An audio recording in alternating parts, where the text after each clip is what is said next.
Hola, somos los Cyberriders, un grupo formado por Mireia Mateo Tordera, Sofía Menchero López, Elizabeth Rubio Calvo, Jordi Olmeda Pérez, Pau Alfred Torres Carrascosa.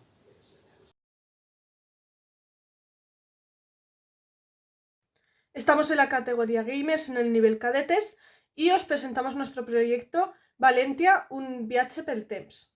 juego corto relleno de historias y diversión. un videojuego con una mecánica fácil para que puedan jugar y aprender personas de todas las edades. En este videojuego tienes la oportunidad de aprender sobre personajes y lugares importantes para nuestra tierra, Valencia. En este juego somos un estudiante muy impulsivo en su segundo año de la CEU, a punto de ir a conocer a su ídolo. Lo que él no sabe es que también va a embarcarse en la aventura de su vida.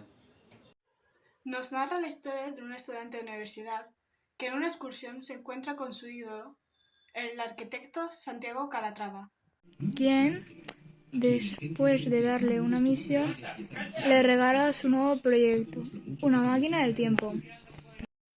La máquina se queda sin combustible y empezamos a dar tumbos por el espacio-tiempo, haciendo algunas paradas en lugares históricos donde conoceremos a entidades valencianas de gran renombre.